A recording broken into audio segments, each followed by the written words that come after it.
Welcome to the Apex Rack Repair app, an easy-to-use step-by-step pallet rack damage assessment tool that captures everything you need for rack evaluation and repair. Here's a quick video walkthrough of a beam damage audit. Start your inspection by completing the simple contact form. Remember to include the email for your warehouse or customer contact. If this is not your first audit, you will also be given the option to resume a previous audit by selecting it from the saved audit list. As you look for damaged components, be sure to fully inspect up and down, front and rear, as well as the flue space for proper clearance or safety concerns. Once you find a damaged location, refer to the app to select the appropriate item: upright, beam, beam safety, or anchor. In this case, we will select beam. Provide the damage location by entering the pallet rack row and bay on the app's rack location screen, or by scanning the barcode closest to the damage. Note that if you choose to scan the barcode, make sure to verify that it pertains to the location you are auditing. If there are any questions, please confirm with the warehouse contact. Now you're ready to create your damage list. Tap the camera images to take up to 3 photos of the rack damage. The first photo should show the damaged beam from a distance. Second photo should be up close, showing the beam damage clearly.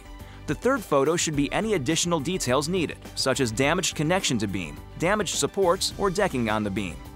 Note that each damaged location must be recorded as a separate item. You can also use the third photo to capture the barcode in case it didn't scan properly. Click Continue to submit. Next, you will be asked to choose the beam type, roll-formed or structural. Click on the line that says either roll-form or structural to continue. You will then be prompted to enter the beam dimensions.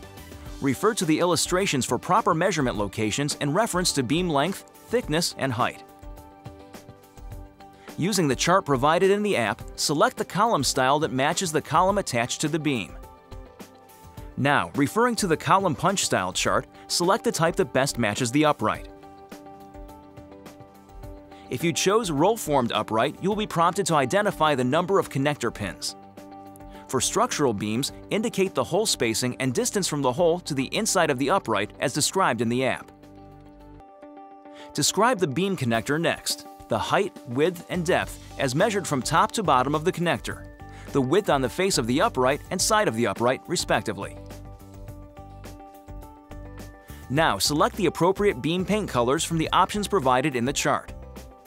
At this point, the audit for this location is complete. You can add another location to your damage list by using the plus button in the bottom right corner. If the damage is on the same upright type, you can choose Copy Measurements from a previous item. This will copy over all the safe measurements. You will still be required to enter your location and damage photos. Before submitting your audit, ask your warehouse contact to confirm approval of the inspection by signing their name on the provided field on the app. Once you hit the final Submit button, your audit is in the hands of the Apex Rack Repair team, who will be in touch with recommendations for rack repair or replacement. Your warehouse contact will receive a damage summary for their records.